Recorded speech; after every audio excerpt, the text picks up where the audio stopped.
It's not unusual to come across influencers in the social media age who are leading the ideal lives that many of us wish we could have. Hannah Nealman, popularly known as Ballerina Farm, is one such influencer.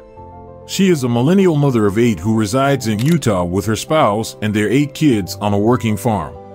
On her YouTube channel and other accounts, she talks about her joyful and straightforward life as a first-generation homesteader, which includes rearing pigs, making cakes, cooking, and teaching her adorable kids. However, a lot of people have criticized and stirred debate about her supposedly ideal lifestyle. People have been doubting her lifestyle, decisions, and motivations. She received backlash from some for her recent involvement in the Mrs. World pageant. Some, however, have charged her with being wealthy and anti-feminist. Some have even gone so far as to claim that she employs a nanny to look after her children and is not a true homesteader. What is the true meaning of Ballerina Farm and why is she so despised by people? Let's begin by discussing Daniel and Hannah Nealman's into their farming life. Having grown up in the city, neither of them had any prior agricultural or homesteading experience. When they were employed in Brazil as foreign workers, their passion for rural life was sparked. After coming back to Utah, they bought a land with the intention of starting their own ranch. Their children consists of a 4-girl, 3 boys, and 1 recent little baby girl. They had no prior agricultural or homesteading experience when they began. Hannah, a former dancer who is now a homesteader, shared her amazing journey online, documenting her experiences of raising several kids while taking care of farm animals, baking bread, and filming her kids feeding pigs and milking cows. People could identify with their videos since they cheerfully faced every challenge they had as homesteaders. As a result, she amassed a sizable fan base on TikTok and Instagram, which currently numbers more than 7 million and 9 million, respectively. However, at some point, many started to doubt Hannah's method of living as a homestead. Her family raised animals and produced their own food in a gorgeous rural area, giving the impression that her life was too ideal.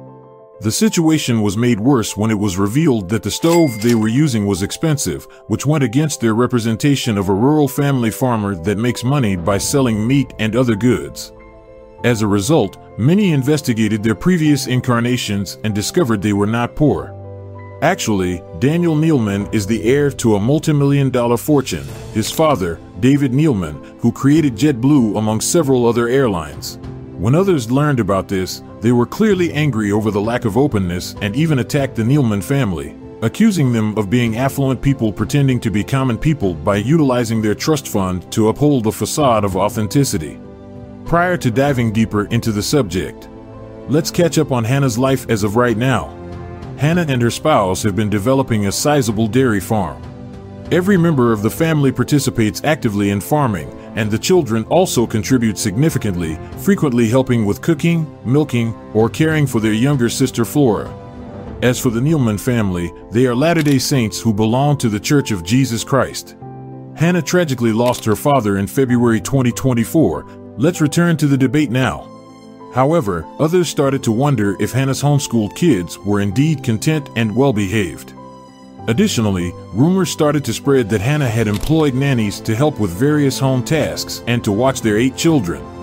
It's noteworthy to note that they paid $2.75 million for their 300-acre farm in 2018, according to a Vox article, which has further fueled the flames. Let's now discuss the current controversy. As you may be aware, Hannah has competed in and won several beauty pageants, including being elected Mrs. American Pageant in 2023. In addition to being a ballet dancer and mother fluent in French. But when she revealed that, soon after giving birth to her 8th child, Flora, she will be competing in the Mrs. World pageant. According to reports, a lot of people were angry. Many believed that she was being, at best, dangerously careless and, at worst, deceitfully manipulative by appearing in a pageant so soon after giving birth, applying cosmetics, traveling, and even sliding into a beautiful dress while she was undoubtedly still healing. She was portrayed as having an idealistic idealism about what parenthood is really like, according to several reviewers. She advanced to the top 17 in spite of the rumors. What are our thoughts about Hannah, then? It appears that Hannah Nealman's life is more complicated and less idealistic than she lets on. Does that imply that she is a bad person, a phony, or a scam, though? We don't believe that. Yes, Hannah and her spouse come from a wealthy family, and it's possible that she unnecessarily romanticizes her life as a homesteader. Not to be overlooked, though, is the fact that she is a dedicated mother of 8 who homeschools her kids and follows her hobbies in addition to managing a farm. About the controversies surrounding the Mrs. World pageant. We think Hannah should have the last say in what she wants to do with her life. It's possible that not everyone agrees with the decision, but we ought to honor her freedom to self-determination as long as she doesn't hurt anybody else. We really hope that this film has helped you understand the Ballerina Farm debate and has formed a view of your own. Please feel free to leave your thoughts on Hannah and her family in the comments section below. Make sure you share and subscribe.